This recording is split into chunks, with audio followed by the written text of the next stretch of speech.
$80 million. That's the cost of an Israeli F-35I Adir. $20,000. That's the cost of an Iranian Shahed 238 kamikaze drone. On October 8th, the cheap drone may have killed the expensive fighter. Welcome to Air Zone, where we investigate the incident Israel denied for 48 hours. The loss occurred at 9:47 p.m. over western Iraq. An Israeli F-35I was returning from a strike mission against Iranian weapons facilities near Deir ez-Zor, Syria. The jet was cruising at 28,000 feet. Speed, Mach 0.9. No electronic emissions, full stealth mode. Then the transponder went dark. Radio silence. The fighter never made it back to Nevatim Air Base. Iran claimed responsibility within 3 hours. They released a statement saying their Shahed 238 loitering munition had intercepted and destroyed an Israeli stealth fighter. They provided coordinates, time of engagement, even estimated altitude. Israel's response? Silence. For 48 hours, the Israeli Defense Forces said nothing. Then they confirmed the loss of one F-35I due to technical malfunction. No further details, no pilot name, no wreckage location. Here's why that silence matters. Israel never admits losses immediately unless they have to. They assess, they investigate, they control the narrative. A 48-hour delay means they were scrambling to understand what happened. And when they finally admitted the loss with the vague term technical malfunction, it meant they couldn't explain it, or they didn't want to. Pick your verdict. A, legitimate shoot-down. B, mechanical failure. C, Israeli cover-up. Type below. Let me show you what we know. At 9:43 p.m., multiple radar systems in Iraq detected a fast-moving object at 28,000 feet. The signature matched an F-35. 4 minutes later, the same radars detected a second object. Smaller, slower, altitude 30,000 feet. The two objects converged. Then one signature disappeared. The remaining signature began descending rapidly and erratically. 30 seconds later, it vanished from radar entirely.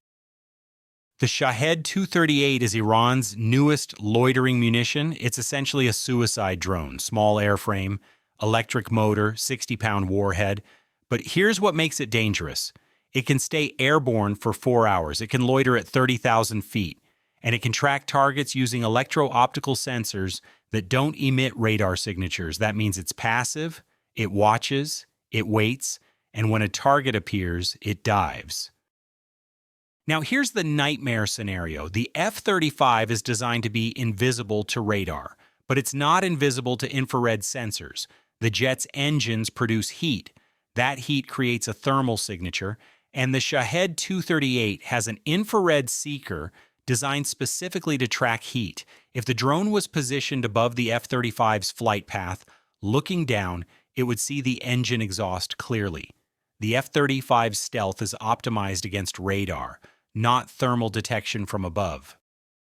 Stay with me because the tactical implications are terrifying. The F-35I was flying a standard egress route from Syria back to Israel. That route takes it over western Iraq. Iranian intelligence has been mapping Israeli flight patterns for years. They know the routes, they know the altitudes, they know the timing.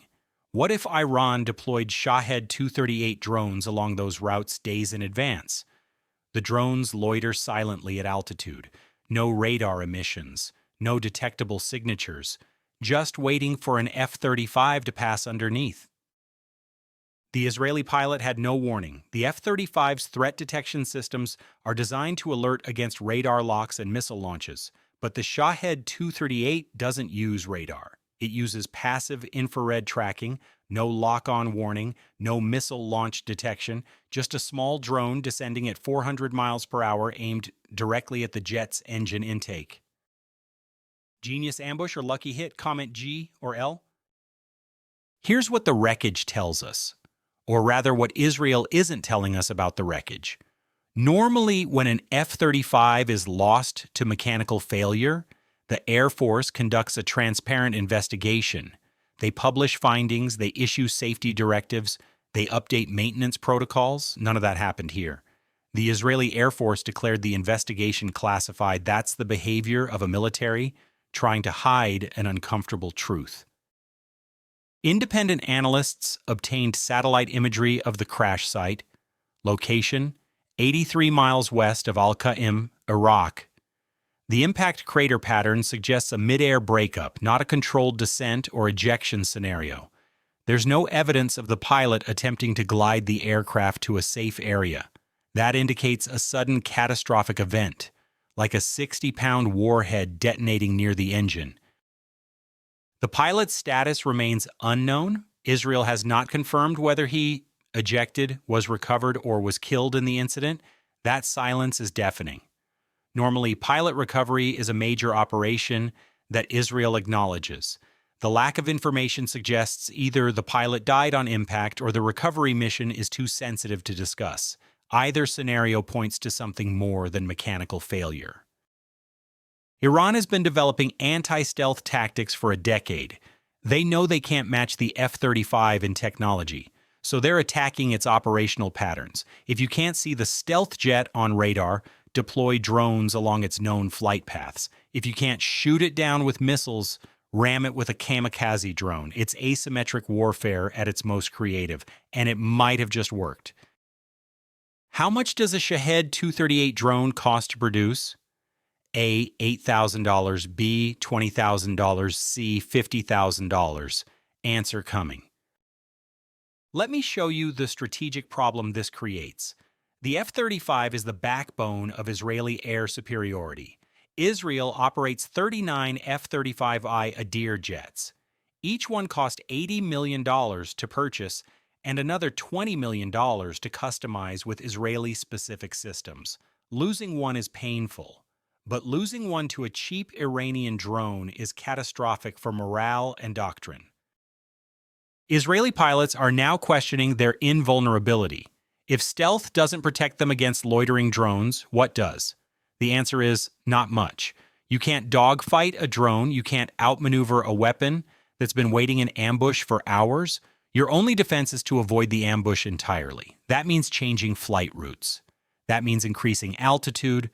That means limiting strike missions. And that means Iran just imposed operational constraints on Israeli air power without firing a single missile. The United States is watching this closely. The U.S. Air Force operates 450 F-35s across multiple variants. If Iranian drones can threaten Israeli F-35s, they can threaten American ones. The tactics are exportable. Iran will share this playbook with Russia, China, and anyone else willing to pay.